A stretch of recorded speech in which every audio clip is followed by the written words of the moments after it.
দিনের পর দিন এই যে আইন অঙ্গনে যে মব সৃষ্টি হচ্ছে, আদালত এলাকা থেকে অ্যারেস্ট করা হয়েছে, সেটারও একটা আইনগত বিহিত হোক। এগুলো শুভ লক্ষণ নয়। আমি নির্বাচিত সরকারের কাছে অনুরোধ জানাবো, আমার আইনজীবী বন্ধুরা যে আদালতের সাথে যে ঘটনা করেছে সেটারও আইনগত বিহিত হোক, এবং আদালত এলাকা থেকে অ্যারেস্ট করা হয়েছে সেটারও একটা আইনগত বিহিত হোক।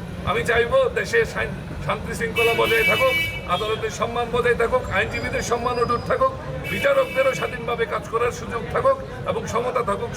স্বপ্রণোদিতভাবে নিজে সারেন্ডার করতে এসেছেন, সেখানে আদালত সন্তুষ্ট হয়ে ওনাকে বেল দিয়েছেন।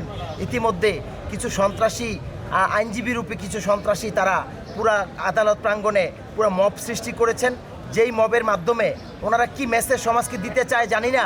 আমরা এটাই বুঝি, এটা শুধু ইউনূস যেই প্রবক যেই সিস্টেম রেখে দিয়েছেন, এখনও সেই সিস্টেমের লোকজন বাংলার মাটিতে এখনও হুঙ্কার জাগাচ্ছে। তাদের আমরা ধিক্কার জানাই এবং আমরা শীঘ্রই সরকারকে আমরা আবেদন করব এটা যেন যারা পরিচালনা করেন তারাও এই আইন অঙ্গনের প্রতিদিনকার ব্যক্তি। আমাদের যেমন আমাদের নিজেদের আইনজীবী ভাই বোনদের উপরে লক্ষ্য রাখা দরকার, একই সঙ্গে বিচারকরা যারা আমাদের বিচার অঙ্গনের জন্য নিরলস কাজ করে যাচ্ছেন তাদেরকে প্রোটেকশন দেওয়া আমাদের নৈতিক দায়িত্ব। তারা জুডিশিয়ারি থেকে আসেন ঠিকই, কিন্তু তারা আমাদের অঙ্গনে কাজ করেন।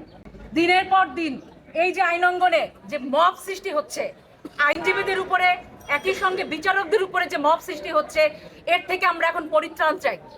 যেহেতু আইনমন্ত্রী সাহেব আমাদেরই বড় ভাই, আমাদের আইন অঙ্গনের ব্যক্তি, তার কাছে আমাদের জোর দাবি থাকবে, যারা আদালত অঙ্গনে এবং বিভিন্ন কোর্টে বিভিন্ন এই অঙ্গনটাকে নোংরা করতে চাচ্ছেন তাদেরকে আপনি নিজ দায়িত্বে প্রতিহত করবেন। আমরা তাদের শাস্তি চাই না, আমাদের ভাই, তারা আমাদেরই ভাই। তাদের শুধু একটু সংযত হয়ে আচরণটা করতে বলবেন। আপনার কাছে এবং বার কাউন্সিলের কাছে আমাদের সবার একটাই দাবি, সম্মিলিত আইনজীবী আমরা আজকে একত্রিত হয়েছি শুধুমাত্র আমাদের পেশা, আমাদের নিজেদের মান মর্যাদা রক্ষার জন্য।